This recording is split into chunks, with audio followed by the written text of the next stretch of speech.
Hi students, I'm Dr. Bethany Flora and I want to welcome you to ELPA 6872, Technology Applications for Educational Leaders.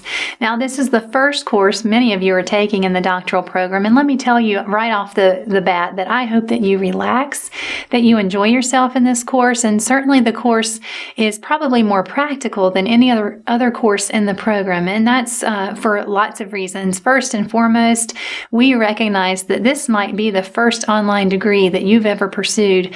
And so we want to take this course to give you an opportunity to get accustomed to the types of assignments that you'll be expected to submit throughout the duration of the program. So in the course, you'll be working on projects like recording narrated PowerPoints, or maybe even doing something like I'm doing right now, making a video of yourself, giving a lecture, providing a talk on an area of interest to you.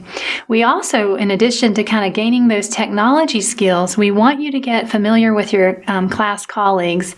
And if you've looked at the syllabus, you'll know that I use discussion forums for you guys to post your assignments. And part of that is so that you can learn from each other. For example, if you're writing an executive summary, you don't know if you're headed down the right path, you can go onto that discussion forum. If one of your colleagues has maybe worked ahead and he or she is posted on Monday and it's not due until Friday, you can browse and scan through those other executive summaries and see, am I headed in the right direction? You can also learn from each other, especially when it comes to benchmarking. So some of these projects allow you to go out and benchmark innovative assessment practices using technology, for instance. And the goal is that because you're sharing this on a discussion forum, you'll walk away from that assignment not only with your benchmark work, but with those of your colleagues. And so you'll have a compendium of assessment practices that then you can take into your organizations. Lastly, you'll see on the syllabus that this course utilizes not only the individual projects that you as students submit, but some group collaborative projects. And this gets at kind of collective group thinking. So you'll see that you have cases from which to choose for each domain area. And within those cases, you have individual roles that you'll assume. One week you might be a leader, one week you might be the devil's advocate, one week you might be the humanitarian. And let me talk to you real quick about the importance of fulfilling these roles. The most important thing as an educational leader that you can do is learn how to suspend judgment. And I've learned this the hard way. I still learn it. But for instance, if you're being devil's advocate that week, you're not going to be able to talk like a humanitarian.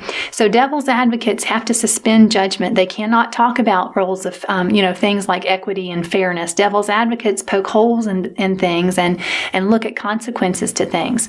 Leaders need to assume the role of a leader.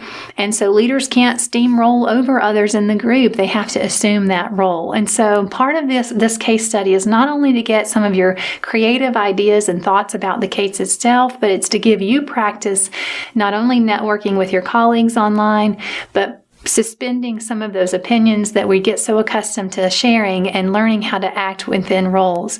Also, lastly, it gives you an opportunity to kind of look at complex situations using different hats, and all of us intuitively do this as leaders. And the role playing in these case studies, I hope, prepares you as you're out there in the field. When you see a dilemma, you can switch quickly mentally, kind of a meta-cognitive exercise there where you switch through what would a humanitarian do, what would a devil's advocate be asking me about this? What would the manager want me to know? What would the techno guru say? What's the technology response to this? And so have fun with those case studies.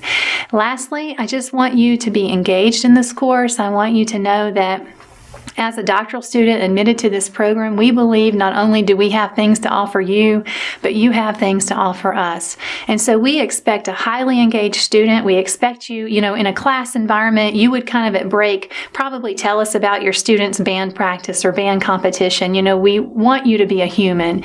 And I hope in my class you'll take the discussion forums and these case study times where you're online with your group to be a human. Let us know who you are. Let us know some of your personality traits. Don't just only do classwork, but also let us know who you are and what kind of interests you have along the way. So I look forward to working with you this semester.